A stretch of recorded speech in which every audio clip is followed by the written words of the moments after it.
From Marketplace, I'm Sabri Benishore, in for David Brancaccio. First, shares in Nippon Steel closed up in Tokyo today. That is after Nippon's deal to buy U.S. Steel finally crossed the finish line. There are some unusual aspects to the arrangement, though. Marketplace's Nancy Marshall-Genzer joins us now live to elaborate. Hi, Nancy.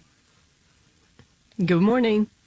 So the two companies announced that President Trump has approved this partnership. There's something kind of unique about it, though. This something called a golden share. What is that? Yeah, this is something the Trump administration insisted upon. The golden share gives this administration and future presidents a stake in the merged companies and considerable power. In a post on X, Commerce Secretary Howard Lutnick says Nippon can't transfer production or jobs outside the U.S. or close or idle plants longer than normal without the president's permission. Lutnick says there are other protections around things like sourcing of raw materials and workers' salaries. Now, speaking of workers, it seems the United Steelworkers Union is not too happy about all this. How are they responding? Yeah, the union posted a letter yesterday about the merger. During the presidential campaign, President Trump said he would block the deal. And the letter says the union is disappointed that Trump, quote, reversed course. The letter also points out that its current contract expires in September of next year. And the union is, quote, prepared to engage the new owners. Okay. Marketplace's Nancy Marshall-Genzer, thank you so much. You're welcome. A website is now live for what President Trump calls a gold card. That is where you can pay for a fast lane to U.S. legal residence and citizenship. The price tag, $5 million. Aside from that, we don't have a ton of details on the program. Marketplace's Savannah Peters has more. The Trump administration says its gold card would replace the existing EB-5 visa program, which offers green cards to foreigners who can prove they've made big investments in U.S. businesses that helped create jobs. The gold card doesn't seem to have an investment component. It's just about paying money to the U.S. government. Julia Gillette with the Migration Policy Institute says it's not yet clear President Trump has the legal authority to create a new visa category without Congress getting involved, or whether there's much demand.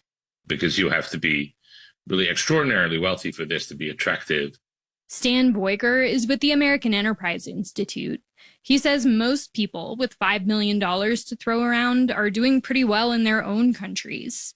If you wanted to hit $10 billion in revenue a year, which is less than 1% of our budget deficit, you need 2,000 buyers per year. I'm Savannah Peters for Marketplace. President Trump has said 15,000 people have signed up for the gold card at trumpcard.gov. That does not mean 15,000 people have paid $5 million, though.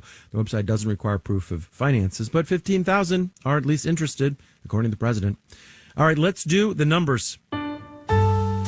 Dow, S&P, and NASDAQ futures are all up in the 4 to 0.5% range, with Dow futures up 160 points. The yield on the 10-year Treasury is 4.4%. The trade war between the U.S. and China, despite a truce, continues to show up in China's economic data. Factory production there hit a 6-month low last month. U.S. tariffs on Chinese goods are now 55%. By the way, that is with the truce. At the same time, shoppers inside China are doing much better than expected. Retail sales there were up 6.4% year over year. Marketplace Morning Report is supported by Progressive Insurance with Snapshot. Learn more about Snapshot at Progressive.com or 1-800-PROGRESSIVE. Snapshot not available in California or from all agents. And by Total Wine and More, helping shoppers love what they find this summer season at TotalWine.com. Drink responsibly. Be 21. A Canadian shipbuilder wants to make ice-breaking ships in Texas. The company Davie Shipbuilding last week announced plans to invest $1 billion in this project. The icebreakers would be for the U.S. Coast Guard to use in the Arctic. The deal comes amid a bipartisan push to revive the domestic shipbuilding industry in the U.S. Reporter Dan Ackerman has more on what it would actually take to do that. There was a time when U.S. shipbuilding was the envy of the world. During World War II, the U.S. had an extremely dominant shipbuilding industry in the sense that it built more ships than basically anyone else. Brian Potter is a senior infrastructure fellow with the Institute for Progress, And he says after the war, the industry kind of got dismantled. There was all sorts of emergency shipyards, and they all basically got closed down. The Brooklyn Navy Yard is now full of waterfront offices and art galleries. Meanwhile, countries like China ramped up their shipbuilding, says Thomas McKenney, a naval architect at the University of Michigan. They invested heavily in that. Now they are the largest shipbuilder in the world with almost, I think, around 60% of the market. McKenney says with that economy of scale plus cheaper labor, Chinese builders can make ships at less than 1/5 the cost of U.S. builders. So from a price competition perspective, no one is going to come to the U.S. to build a container ship or a bulk carrier. Still, U.S. lawmakers want to boost shipbuilding for national security. A bill in Congress would offer tax breaks for investing in shipyards. But revitalizing the industry won't happen overnight. One challenge is the workforce. It's hard to hire people. Cynthia Cook is a senior fellow with the Center for Strategic and International Studies. She says many shipyards are in places with extreme weather or high cost of living. So each location has its own challenges in terms of workforce issues.